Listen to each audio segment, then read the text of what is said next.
Data is important for many various reasons, but let me just give one example for why I think data is relevant. I think data empowers people in their decisions, and when it comes to political engagement, for instance, or people voting for a new government, I think the data that they have at hand about their politicians, about the policymaking process, gives them the kind of power that is needed to create better democracies. And I think in that sense, having access to different data about politics is really important to create better democracies and better societies. And that said, beyond that, there's a lot of different ways in which data is useful. For instance, making our lives easier, to create more efficiencies within the government, to empower citizens again in their decision making when it comes to housing or education of their children, and to reduce corruption, to reduce fraud and waste of money. There's a tremendous lot of things that data can be relevant for. So I could go on and on about this. So my organization, the Sunlight Foundation, is a US foundation that uses cutting-edge technology and the internet to create better access to government data.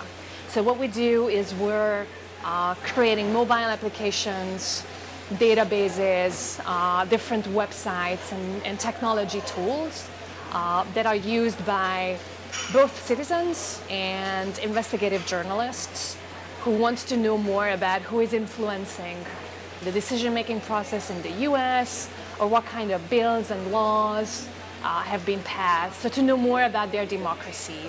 And what we found is that that kind of information, even if it's public and is published by the government, it's really hard to process. It is really hard for citizens to understand. So we're trying to repackage it and republish it in a way that makes it easier to understand and to analyze the data for citizens. And also for investigative journalists to be able to go deeper into stories of corruption and misuse of public funds. So that's what we use data for. I think there will be a lot of challenges. One of them is to go beyond the usual suspects of people who are already engaged in this movement and try to make people aware of the potential of data and make people use it more. So engaging citizens a bit more is a huge challenge of the data revolution.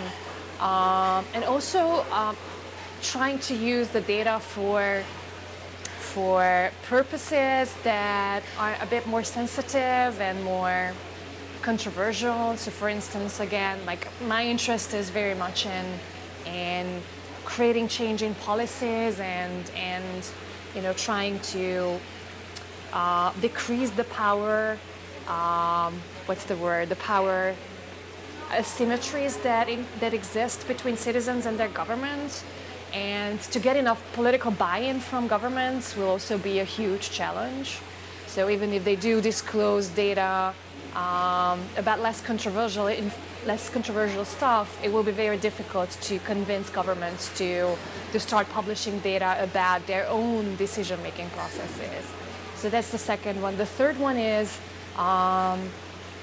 bridging between the local and the global movement. I think there's a lot going on the global level. There's a tremendous lot of organizations working on the global advocacy aspects of data, but that has to translate to a local context too, and that's a huge challenge these days. So these are some of the challenges.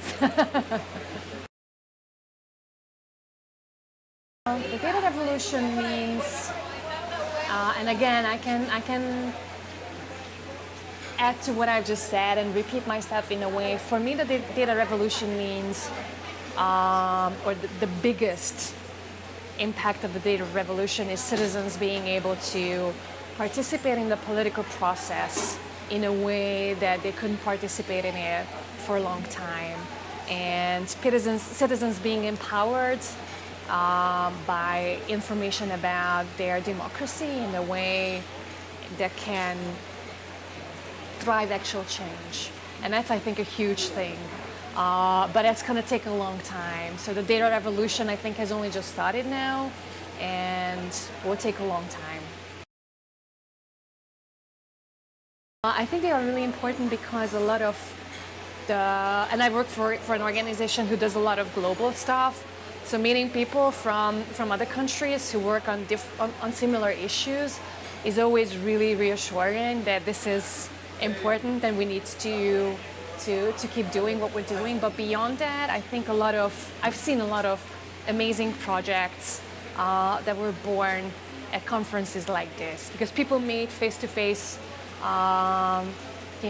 That's their job to get inspired, and so they get inspired by each other and collaborate. And if they have the capacity and the energy to follow up, then amazing projects can be born out of conferences like this. And I've seen many amazing collaborations. So yes, definitely.